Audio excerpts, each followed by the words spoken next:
This Daily Mix is brought to you by Swift Institute. Hey there, everybody, and welcome to another edition of the Daily Mix. I'm Bill Frankmore. We continue our conversation with the Swift Institute today, and we have Dr. Jessell Owens with us. She's an orthopedic surgeon. We're talking lower extremities when we're talking about joint replacements. Yes. First of all, give me an idea of when a patient would know this is something I need to consider. What are the symptoms that this isn't getting any better with other less invasive things? When do we need joint replacement surgery? Great question. I think that joint replacement is sort of a spectrum. In general, the reason we do a joint replacement is for arthritis. So typically it's somebody who's lived an active life. They've had lots of experiences. They've done lots of things to their body, with their body, and now they have kind of chronic joint pain that bothers them every day. I don't think it limits you from coming to see me earlier. Even if you have new pain that's just been bothering you for 2 or 3 months, it's always worth it to see me and get x-rays, kind of figure out where we are. But the time to get a joint replacement is when you've tried all of the non-invasive things and they're no longer allowing you to live the life you want to live. You can't go for that walk with your family or play with your grandkids.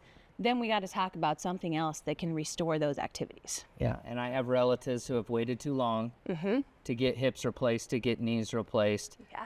What do you tell patients when they're like, I'll get it done eventually, but they're losing quality life and activities they can do with their family, aren't they, when they wait too long? I agree with that. I think it's a double-edged sword, though, because I often I love it when after a hip replacement or a knee replacement, people say, I waited too long. Now I have this whole new world that I kind of forgot I could do.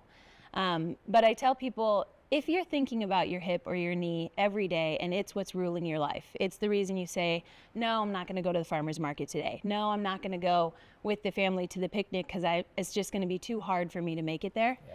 Well, now you're letting it rule your life, and maybe we should talk more. Okay, and I think a lot of people have this image of joint replacement from decades ago. Yeah. We've heard horror stories about getting a new hip put in. Things are much different now. Talk about that.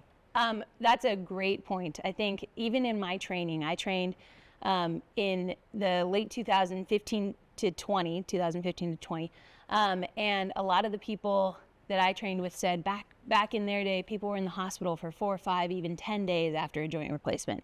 And they were even on bed rest after joint replacement. Now that script has completely flipped.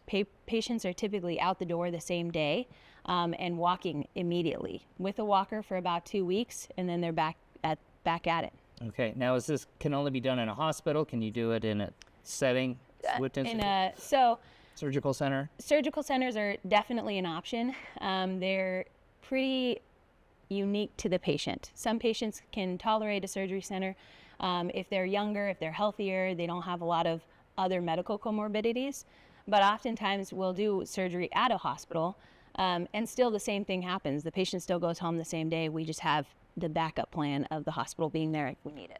Okay, they have the joint replacement. What can they expect afterwards as far as rehabilitation, how long it's going to take for them to get back to normal? I usually tell people 3 months. So hips in general are easier to get through than knees.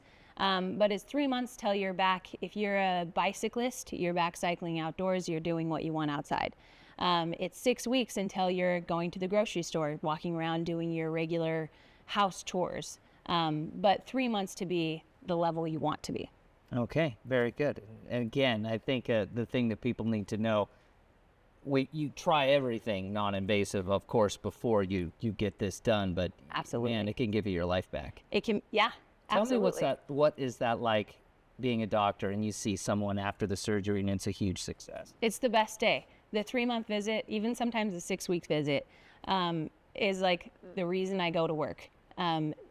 Almost every time you see a 6-week patient, they say, did you know it would be like this? Yeah. And I always say, I'm really happy, but yeah, I did know. And that's why I picked to do this, because this is the most satisfying surgery. People are almost immediately better and happy, and that's cool. Yeah, I think you got people's attention. Thank you so much, Dr. Owens. Pleasure meeting you, and thank you everybody for joining us for the Daily Mix. We'll see you next time.